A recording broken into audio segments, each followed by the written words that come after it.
murrayhills.com/give, or you can text an amount to that number, 218-6063. You can actually save that number in your phone if you don't want to try to keep up with remembering that or typing it in off the screen. You can use the app, or you can use the giving envelopes that are in the seats in front of you, and drop those in the collection boxes as you leave. So while we're giving and while we're thinking about giving, I want to talk just a little bit about something that's coming up on December 18th. So I want to take a little bit of time before we get into the Word and talk about that. With 2012, we started doing a special contribution the third Sunday of December every year, 2012. And I don't remember where we got the idea. I probably read it in a book somewhere. But the end of the year is a time that a lot of people are evaluating their giving. Some people for tax purposes, but more just like you're looking back at what you've done over the year, and if you have anything else to give. And it's just a time of year that a lot of people are thinking about giving and generosity and those things. And so we started doing that in 2012. And we did it, the first year we raised $119,000 for a Phase 3 vision. Phase 3 vision. At the time, I want to show y'all this real quick because I was marking this out before the beginning of worship. At the time, this was the back wall of the worship center, was right here.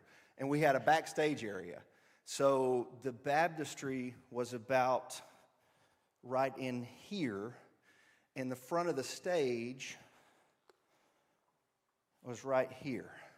So this is where I would have preached in 2012. And all of you guys would have been sitting in the parking lot somewhere, or maybe in the baptistry, parking lot or baptistry. I would have preached right here. And so you can see that we needed a little bit more space. And so 2012, we cast this vision for knocking the walls out and going back and putting the main entrance in the back and all that weird stuff, and raised $119,000. Well, in 2013, we gave $75,000 for, it's $97,000 for Phase 3 construction. And so we started the construction. In 2014, we gave like $75,000 for debt repayment. And then in 2015, $75,000 for debt repayment. And then in 2016, like $90-something thousand for debt repayment. You kind of sensing a theme. We started using year in giving every year to pay down debt, because when we built this new space, we had the largest debt we'd ever had in the history of the church. And we're like, we got to knock this thing out. So we used year in giving every year to pay down debt. But in 2018, our elders had an idea that we would still, debt repayment was important, but we're going to take half of whatever we raised through our year in giving contribution and fund a brand new ministry that was called Pay Grace Forward. And that was a ministry launched out of this church, and it's to help people that were caught in the trap of payday lending. And they said, we're going to give them some seed money to get started. And so we said, we'll take half of whatever's given for year in giving, and half will go to Pay Grace Forward, and half will go to the debt. And we raised $120,000. So we wrote a $60,000 check to Pay Grace Forward. 30 of that went into their collateral account, 30 of that went into their operating account, and that launched that ministry. And that ministry has an independent board of directors. It's an independent 501c3 now. I think there's only 1 or 2 members from Murray Hills left on the board of directors. But they've got a new executive director full-time, and it's doing some incredible, incredible work. But that seed money launched that ministry.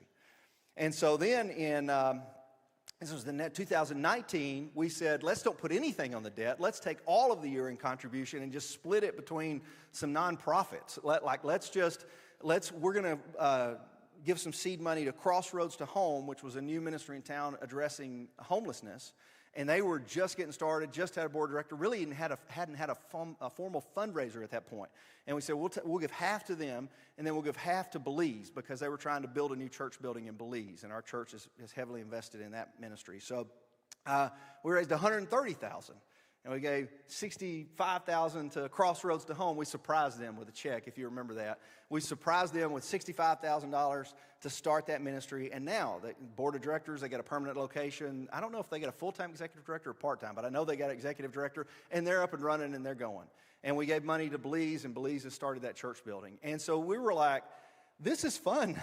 Like, this is way more fun than debt repayment. I mean, this is awesome, because you get to start ministries that are going to have an impact on many, many more people for years and years, even after this church. I mean, there's going to be this legacy you're leaving. Like, this is fun. We could do this all the time if we got out of debt.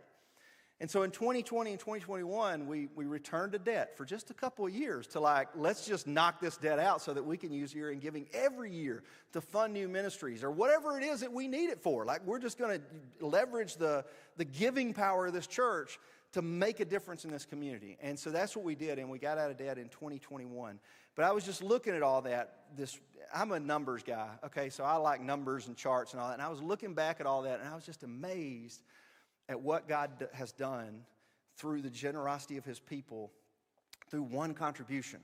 We've done 10 year-end giving contributions. We've done 10 of them and raised $1.1 million through 10 contributions. It's astounding. And $125,000 of that has gone to start 2 new nonprofits in Murray County. And $65,000 of that's gone to Belize, and a little over $900,000 of that has gone to build this facility that we're sitting in right now. And they've also built the student center at the same time with that. And I'm telling you that because I'm getting ready to share what this year's year-end giving is going to go toward. And it's a pretty big number. And I know some people are going to go, well, we can't do that. Goodness, that's a lot of money. We can't do that. And I'm telling you, I think we can. I think we can. This year, you know where it's going this year because we launched a new vision a couple weeks ago for Hope Center Ministries. And we want to launch a residential recovery program in Murray County. Hope Center Ministries would lead that. We would be the partner church. And here's the way it would work. This is what they're looking for. Hope Center is looking for 5 to 10 acres of land and about 5,500 to 6,000 square foot of living space.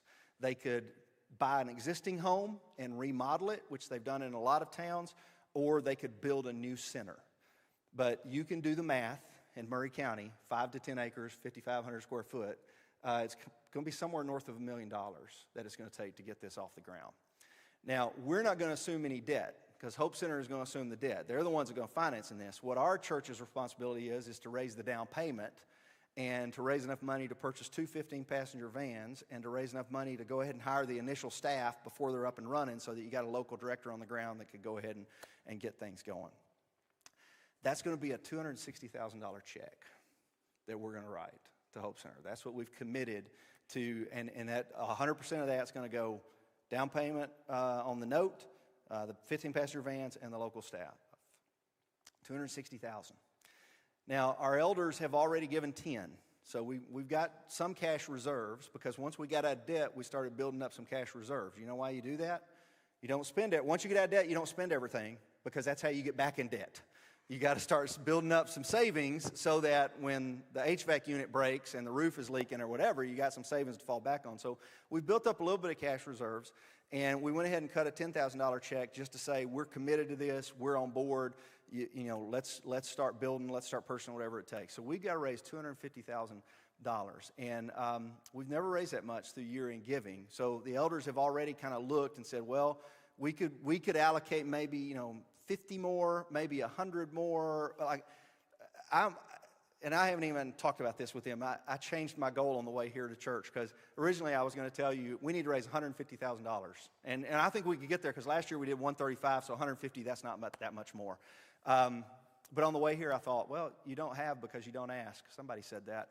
And so I think the goal ought to be $200,000. And we've only done that one other time in the history of this church, raised $200,000, one other time, and that was when we were launching a second campus. And if you remember, that was pre-COVID, and we were much bigger pre-COVID than we were post-COVID. There's no doubt we're a smaller church post-COVID than we were pre-COVID, but I think in many ways we're a stronger church. And I'm asking us to raise $200,000 on December 18th to launch the Hope Center. And so that's required. Some of you are going to have to write some really big checks. Those of you that can, you know who you are going to have to write some big checks. Some of you are going to write some little bit medium-sized checks, and some of you are going to write some smaller checks. But if everybody pitches in, and I'll do the math for you a little bit later because I got to get into preaching here in just a minute. But if everybody pitches in, we can do this. We've got enough families at this church to make this happen on December 18th. And I told Carson Plant, because they're ready to go. We've identified 2 pieces of property already. And we were like calling, and he's like, well, we can't put a contract on anything until we have, the funds and we know that we can get the finance and all that kind of stuff. And he's like, we're ready to go. You just tell us when. And I said, well, December 19th, we'll be ready to go. And he said, you really think you can do it in one contribution? Like, this is like a year-long thing. One contribution? I said, you'd be surprised. So I'm challenging us to $200,000. That's the challenge that I've got for year in giving this year. Go ahead and start thinking about it. Start praying about it. Start discussing it with your spouse and all of that stuff. And let's try to get this thing off the ground and start changing some lives in Murray County. So I'm excited about it. I'm nervous about it and excited about it at the same time. So be thinking and praying about that. All right, let's get into Romans. Romans chapter 7. Melinda did such a good job last Sunday setting me up for the rest of this series. So she talked about how Romans can really be split into two parts. You know, the first half of Romans is about justification. And justification is just a word that means to be made right. And the first half of Romans is about how we are made right through Jesus. It's not anything that we've done that makes us right. And another way of saying it is righteous, you know, but we don't like righteous because it sounds kind of presumptuous. But, you know, we can be made righteous, not through anything we've done or not who we are, but it's who God is and what God has done. And that's the first half of the book of Romans. The second half of the book of Romans is about sanctification. And sanctification is another one of those big words, and it simply means made holy, to be made holy. And holy doesn't mean perfect, it means set apart. So we are made right through what God did through Jesus Christ. And we are made holy, or we are set apart through the work of the Spirit. And that's where Paul's going to go next in this letter. So the rest of these chapters, he's going to be talking about the work of the Spirit and how we're sanctified. Now that we've been saved by grace, we are sanctified now to do the work of the Spirit. And this came up a couple of weeks ago I think it was last week or this week. I can't remember. They start running together. In an elders meeting. And we were meeting with prospective elders and current elders, and we're going through that process right now. And we were talking about particular issues, and we're like, how would you handle it as a leader of the church? How would you handle if this happened or this happened? And somebody said, and I think two different guys said it, talking about some situations and issues, said, well, as leaders, it's not our job to change people. That's the work of the Spirit. And I just thought how refreshing that is to have a church leadership that believes it's the work of the Spirit to change people and not their job to change people. Because I've been in plenty of churches that felt like it was their job to change people. That, you know, like whether it's a preacher or a pastor or a priest or a bishop, or like it's our job with enough rules, with enough discipline, with enough shaming, with enough guilt, whatever it is, we can change people. It's our jobs as leaders to change people. And it's not our jobs as leaders to change people. It's our jobs to lift up Jesus. It's our jobs to preach the word.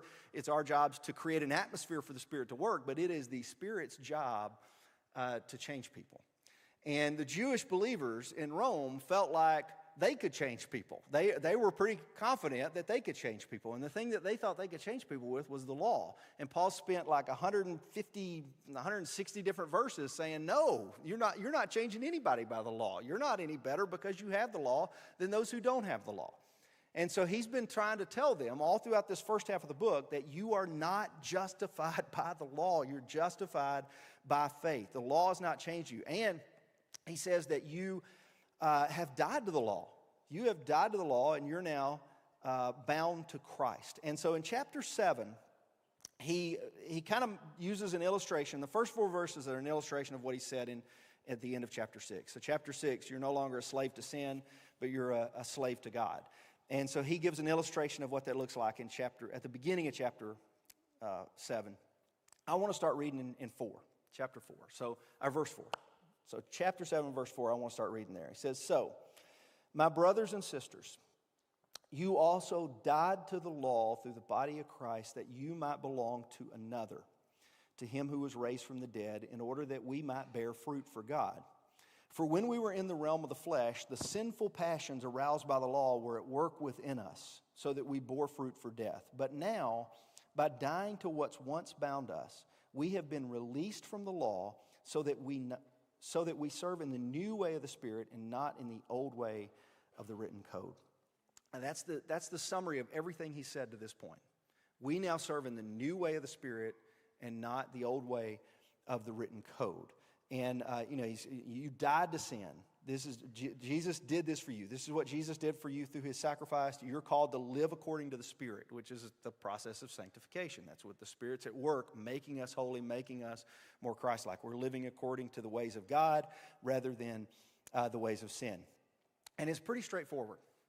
Like our small group just wrapped up our last meeting. I know some of you are meeting your last meeting today. We're meeting on Wednesday night, so we wrapped up Wednesday night. And I just keep coming back to in Romans, like, it's so simple. Like, why do we make this thing so difficult? And I'm talking about Christianity and faith. Like, it's just so simple. But for some reason, we complicate it. And it's because as Christians, we are like all people. We have a habit of doing that. And we have a habit of going to the extremes. And I like what Warren Wiersbe says in his commentary about it. He puts it this way. He says, something in human nature makes us want to go to extremes, which is a weakness from which Christians are not wholly free. So here's the two extremes. When you hear what Paul says in the first 5 or 6 chapters, since we're saved by grace, some would argue, we're free to live as we please. And he says that's the extreme of license. And Paul addressed that in Romans chapter 6. You know, shall we go on sinning so that grace may be abound? By no means. We died to sin. How can we live in it any longer? So that's this extreme of like extreme grace. Like I'll just do whatever I want because the more I sin, the more God's grace increases, which is a crazy argument. But Paul addresses that in chapter 6. But the other extreme is, well, we can't ignore God's law. We are saved by grace, absolutely. But we must live under law if we are to please God. This is the extreme expression of legalism. Now, I'm so couched in legalism, when I read that line from Wiersbe, I thought, that's not legalism. That's just common, we're saved by grace, but we must live under law. I think I said something like that in one of these sermons. Like, yeah, the rules don't save us, but we still need rules. We still got to follow the rules in order to please God. And Wiersbe defines it just a little bit more, and see if this sounds familiar. Legalism is the belief that I can become holy and I can please God by obeying laws. So legalism is measuring spirituality by a list of do's and don'ts. The weakness of legalism is that it sees sins, plural, but not sin, the root of the trouble. It judges by the outward and not the inward. Furthermore, the legalist fails to understand the real purpose of God's law and the relationship between law and grace, which is where Paul goes next. So go back to the text, verse 7. Let's read this. What shall we say then? This is Paul again. Is the law sinful? Well, certainly not. Nevertheless, I would not have known what sin was had it not been for the law. So Paul's going to give us the purpose of the law right here. One, it's to reveal sin. So I know what it is because of the law. For I would not have known what coveting really was if the law had not said, you shall not covet. But sin, seizing the opportunity afforded by the commandment, produced in me every kind of coveting. For apart from the law, sin was dead. Once I was alive apart from the law, but when the commandment came, sin sprang to life and I died. I found that the very commandment that was intended to bring life actually brought death. For sin, seizing the opportunity afforded by the commandment, deceived me, and through the commandment put me to death. So then the law is holy, and the commandment is holy, righteous, and good. But I am not. Verse 14, we know the law is spiritual, but I am unspiritual, sold as a slave to sin. Now, a couple of things he's saying here. He says at the beginning that the purpose of the law is to reveal sin. So it's through the law, it's through the rules that we know what sin is. Because until the law said do not covet, I didn't know what coveting was. But when the law said do not covet, I understood what it was. But he says something else that's very significant here about what the law does or what the rules do. And the best way I can explain it is with an analogy. Okay, if I were to tell you, and I'm going to give you a rule that I'm going to ask you to follow for the rest of the sermon. Do not look at the time. If you are wearing a watch, do not look at your watch right now. Do not look at the time. Do not get a phone out and look at the time. There is a clock on that wall back there. Do not look at that clock on the wall back there. I do not want you to know what time it is, and I don't want you to know for the rest of this sermon. So do not, under no circumstances, Do not, eyes up here, under no circumstances do I want you to look at the time. That is the simple rule that I'm giving you for the rest of this sermon. Now, for some of you, no problem, right? Probably a minority. For a minority of you, one of you just checked your phone, didn't you? I heard it. But for a minority of you, you're like, that's no big deal. I wasn't curious what time it was. Anyway, I don't need to look at the time. But for the rest of us, and probably the majority, everything within us right now wants to look at the time. Like I didn't want to look at my watch until you mentioned it, and now I kind of want to look at my watch to see what time it is. And we want to do that not because we're curious, that may be part of it, but because we're rebellious. Because as soon as we hear a law like that, in my mind, I'm sitting there thinking, you ain't going to tell me when I can look at my watch and when I can't look at my watch. If I want to look at my watch, I'll look at it right now. If I want to turn around and look at that clock, I'll look at it right now. Nobody's going to tell me when I can look at the time and when I can't look at the time. You tell me to not look at the time, I will look at the time, just to show you that you're not the boss of me. Now, so the law not only reveals sin, the law actually arouses sin. Like having the law and having the rule, any of you who've ever raised teenagers know this, right? Having a rule arouses rebellion, right? Or if you've been a teenager for that matter. When the parents say, you can't do this, you can't do this, you can't do this, you can't do this, what are you going to do? You're going to take it just to the extreme edge. Maybe over the edge just a little bit.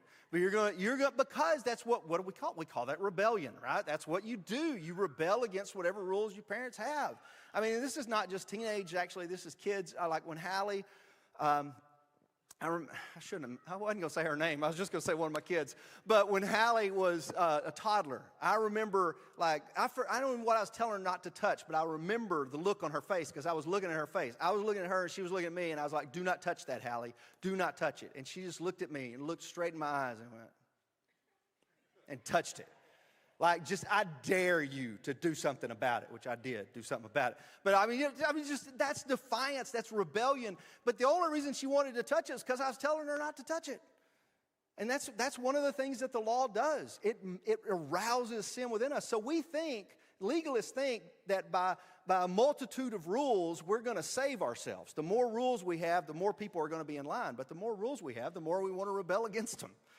And so, and even if we wanted to follow them, even if we wanted to follow the rules, we still struggle to follow the rules. Now, this next passage, and this is just Paul saying, I just want you to understand the function of the law and how this works.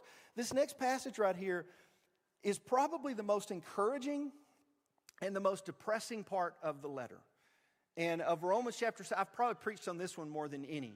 And it's a little confusing to read because, like Melinda said, Paul tends to be a little verbose. But start in verse 15. And look at this. The most encouraging and the most depressing part of the letter. And this is Paul. I do not understand what I do. For what I want to do, I do not do, but what I hate to do. And if I do what I do not want to do, well, okay, I agree the law is good. But as it is, it's no longer I myself who do it, but it's the sin living in me. For I know that good itself, this is the Apostle Paul, I know that good itself does not dwell in me, that is, in my sinful nature. For I have the desire to do what is good, but I can't carry it out. For I do not do the good I want to do, but the evil that I do not want to do. That's what I keep on doing. And now this is a lot of do's. I get that. It's a little confusing, but you understand it. If I do what I do not want to do, it's no longer I who do it, but it's sin living in me that does it. So see if this sounds familiar. Verse 21. I find this law at work. Although I want to do good, evil's right there with me. For my inner being, I delight in God's law. But I see another law at work in me, waging war against the law in my mind and making me a prisoner to the law of sin at work within me. What a wretched man I am. Who will rescue me from this body that is subject to death? Now, on one hand, that's encouraging to me because I read it and go, this is Paul. Like, this is the great apostle. This is the guy who wrote 2/3 of the New Testament. This is from whom we get most of our Christian doctrine in the church today. This is Paul. And if Paul is struggling with sin, well, then maybe there's hope for me because I still struggle with sin. So it's encouraging to see that because I read that and go, I have the same thing in me. I want to do good, and there's this sinful nature that's fighting against the good that I want to do, and I don't want to do bad, but there's this sinful nature fighting against it. So on one hand, it's encouraging. On the other hand, it's depressing Because I think, well, if Paul can't even do it, I mean, this is the guy. If the great apostle Paul, if he can't even do it. And I found out this week, there's a whole lot of debate about this particular passage of Scripture because there were a whole lot of Christians that said, well, we don't like that image of Paul. He must be talking about his life before he became a Christian right here. That must be what he's talking about because, I mean, Paul struggling with sin? You're not supposed to struggle with sin after you're a Christian. You know, we don't like this. So he's talking about his pre-saved life right here. This is kind of like a reflection. He's going back in his pre-saved life. Well, I'd never heard that argument before. I'm not surprised that we try to make that argument, but I'm totally comfortable with that being Paul because that just tells you that Paul's human. And just like all humans, we have a sinful nature in us and we have the Spirit in us. And the sinful nature and the Spirit want things that are contrary to each other. And so we're always fighting against that because we know we should turn the other cheek, but we don't want to turn the other cheek. And we know that we should be patient, but we don't want to be patient.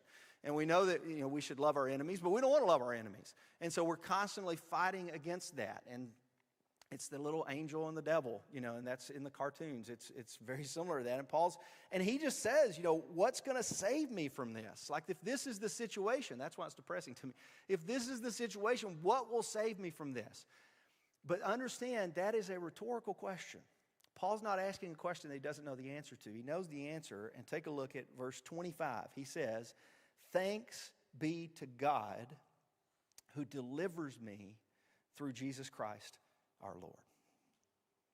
So then I myself in my mind am a slave to God's law, but my sinful nature, I'm a slave to the law of sin. So again, this is like the summary of this whole thing is like, who's going to save me from this wretched situation that Paul is in, but we're all in? Who's going to save us from that? Who's going to save us from that battle that is constantly at war in our soul and our mind?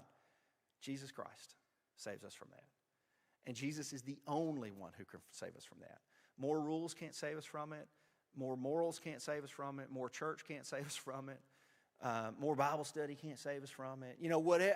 All those things, all the other ways that we try to fix it can't save us from it. License can't save us from sin. When Worsby talks about those two extremes, license doesn't save us from sin because license doesn't even attempt to control sin. License just further embeds us in sin because license just says, I'll just do whatever I want and I'll just keep going. That doesn't save us. Legalism doesn't save us either, though. Because legalism thinks, well, I can control sin with more willpower and more self-discipline.